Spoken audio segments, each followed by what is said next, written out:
नमस्कार. L S मराठीमध्ये आपलं स्वागत. केंद्र सरकारकडून साखर निर्यातीला कुठेतरी ब्रेक लावल्याचा जो निर्णय आहे तो घेण्यात आलेला आहे. यामुळे देशातले जे भाव नियंत्रित ठेवण्यासाठी केंद्र सरकारकडून हा जो निर्णय आहे तो घेण्यात आलेला आपल्याला पाहायला मिळतोय. एकंदरीत आपल्यासोबत काही साखर उत्पादक, ऊस उत्पादक काही शेतकरी आहेत. आपण त्यांच्याकडून जाणून घेऊया हा जो केंद्र सरकारचा जो निर्णय आहे तो नेमका तुम्हाला नेमका कसा वाटतोय त्या संदर्भात आम्हाला सविस्तर माहिती द्या. केंद्र सरकारचा जो निर्णय आहे की साखरेच्या संदर्भात शेतकऱ्याचे साखर निर्यात आणि आयात हे शेतकऱ्याचं मरण झालेलं आहे. जर देशात जर बघायला लागलं तर 300 ते 325 लाख साखर भारतातील लोकांना तयार होते. त्यातले ऍक्च्युली 290 लाख म्हणजे 35 लाख साखर शिल्लक राहते. परंतु आपल्या जे केंद्र सरकारचे जे धोरण आहे ते चुकीचं धोरण आहे. कारण आयात आणि निर्यात ह्या धोरणामुळे शेतकरी मरलेला आहे. मागं ज्यावेळी बघितलं की शेतकऱ्यांना कांद्या विकून सुद्धा त्या शेतकऱ्याला कांदा विकून सुद्धा पदरच्या खिशामधलं 10 रुपये द्यायला, म्हणजे धोरण फिक्स ठरलेला नाही, दर फिक्स ठरलेला नाही. जगाचा विचार जर केला तर सिंगापूर असेल, इस्रायल असेल, ह्या देशामध्ये 1.5% टक्केवारी जरी असताना तिथं शेतकऱ्यांच्या बद्दल आंदोलन किंवा विक्रीबद्दल काही न होता भारतामध्ये फिक्स दर आणि नियोजन याचं काहीच राहिलेलं नाही. त्यामुळे शेतकऱ्याचं मरण हे आयात आणि निर्यातीचं धोरण हे केंद्र सरकार आतापर्यंत शिकलं नाही. बरीच आंदोलनं झाली, चळवळ झाल्या, तर आजपर्यंत शेतकऱ्याचं ह्यापासून वंचित राहिलेला आहे. आणि उत्पादन मालानुसार योग्य दर मिळालेला नाही. त्यामुळे शेतकऱ्यांचं मरण हे कायमी ठरलेलं आहे. एकंदरीतच धोरणातले हे जे काही बदल वगैरे केलेले आहेत त्याच्यामुळे काही साखर उत्पादकांमध्ये काही नुकसान होऊ शकतं असं वाटतं का? मुळात शेतीधंदा हा तोट्यातच चाललेला आहे. एक तर ऊसाचं उत्पादन घटलेलं आहे, त्याचबरोबर याच वर्षी 2026 मध्ये खताच्या किमतीमध्ये साधारणतः 1800 ला असणारं पोतं 2200-2300 रुपये वरती गेलेलं आहे. ऊसाचं उत्पादन घटलंय. या अनियमित वातावरणाचा परिणाम ऊसाचं उत्पादन घटणे आणि त्यात हा केंद्र सरकारचा निर्यात बंदीचा जो निर्णय झालेला आहे तो एकंदरीत शेतकऱ्याच्या संपूर्णतः मुळावर येणार आहे. आणि यातून जर या कोल्हापूर सांगली पट्ट्यातला ऊस उत्पादक शेतकरी जर एकदा कोलमडला तर पूर्ण साखर कारखानदारी व्यवसाय कोलमडण्याची शक्यता आहे. त्यामुळं केंद्र सरकारनं हा निर्णय तात्काळ मागे घ्यावा असं मला वाटतंय. एकंदरीतच ह्यामध्ये शेतकऱ्यांचं साधारण किती नुकसान होऊ शकतं असं वाटतंय तुम्हाला? भारतातून जी साखर निर्यात होते ती बाहेरच्या राष्ट्रामध्ये जर ती थांबली तर ती साखर इथंच राहणार आहे. मग अगोदरच गेल्या 4-5 वर्षात असं झालं की साखरेची गोडाऊन तसेच बऱ्याच साखर कारखान्यामध्ये साखरेची गोडाऊन कमी भरलेले आहेत.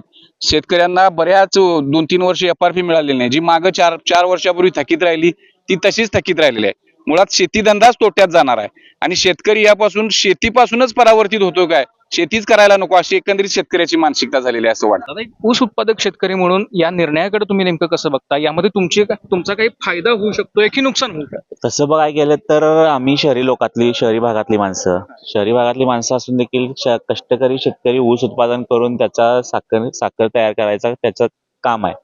पण आता मला एक सांगायचं आहे की भारत देशाचे विश्वगुरु स्वतःला म्हणवणारे माननीय पंतप्रधान नरेंद्र मोदी हे प्रत्येक गोष्टीवर बंदी घालत सुटायला लागलेत. आता सध्या त्यांनी सोनं खरेदी करू नका म्हणून सांगतायत. त्याचबरोबर तुम्ही वर्क फ्रॉम होम करा म्हणतायत. त्याचबरोबर तुमचं सगळं जे काही उपकरण आहे तिथं काही गोष्टी आहेत त्या घेऊ नका म्हणतायत. मग आता ह्यांच्यासारखा आम्ही चहा विकायचा का? आमच्यासारख्या आता चहा विकायचा का सर्वसामान्य लोकांनी शहरातल्या? बस चला चहा विकायचं म्हणलं तर ठीक आहे, आम्ही चहा सुद्धा विकायला तयार आहे. पण आता तुम्ही साखर निर्यातीवरच बंदी घालत असाल तर आम्ही चहा कशाचा करायचा? सर्वसामान्य माणसाचा गळ्याला सुखाचा आनंद देणारा घोट म्हणजे चहाचा घोट आहे. आणि चहाच्या घोटासाठी साखर ही लागतेच. पण त्या साखरेवरच ही निर्यात बंदी घातली तर लोकांनी काय करायचं? का ह्यांच्यासारखं घंटा हलवतच बसायचं आहे? का ह्यांनी ते निश्चयच केलेला आहे की अखंड जनतेला सगळा पिळवटून काढायचा? जनतेचा जो काय पैसा, सर्वसामान्य जनता जी काय पैसा कमवते तो पैसा कुठल्या ना कुठल्या तरी माध्यमातून आपल्याकडे घ्यायचा आणि त्या पैशावर आपण विदेशी दौरे करायचे हे ह्या लोकांनी ठरवलंय का? तसं असेल तर सर्वसामान्य लोकांसमोर तुम्ही भीक मागा की बाबा आम्हाला हे कमी पडते आणि सर्वसामान्य लोकांनी मिळून आम्हाला ह्याच्या माध्यमातून ही भीक द्या, म्हणजे आम्ही आमचे परदेश दौरे करतो. यामध्ये हवामानाचं काही सावट यामध्ये काही तुमच्या उत्पादनामध्ये किंवा घट वगैरे तशी काही होऊ शकते का? तसा काही प्रभाव पडला का? हवामानामुळे आता गेले 5-6 वर्ष झालं की लोकरी मावा आला, मग नंतर पुराची परिस्थिती आली. अशा परिस्थिती म्हणजे पुराच्या परिस्थिती कसं मध्ये काय झालं की अवरेज 60% घटले, म्हणजे जिथं 40 टन ऊस होता तिथं 15 टन 16 टन ऊस झाला. आणि सरकारकडनं जे मिळणारं अनुदान होतं ते तुटपुंज स्वरूपात आलं, म्हणजे त्या अनुदानाचा काही उपयोग झाला नाही, जेणेकरून शेतकऱ्यांची हतबलता राहिली. त्याच्या नांगरटीचा खर्च, शेतीचा खर्च, लागवडीचा खर्च हा त्यामधनं भागला नाही. आपण फक्त म्हणतोय की भारत हा शेतीप्रधान देश आहे, परंतु शेतकऱ्यालाच इथं शेतीप्रधान देशामध्ये आज भिकाऱ्याची अवकाळ घेण्याची परिस्थिती निर्माण झाली आहे.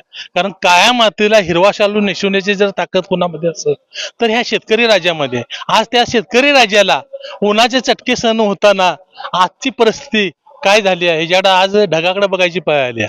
कारण शेतकऱ्याची परिस्थिती जर बघितली तर शेतकरी हा आज शेतकऱ्याच्या मुलांची सुद्धा लग्न ठरताना नाकीनऊ झालाय.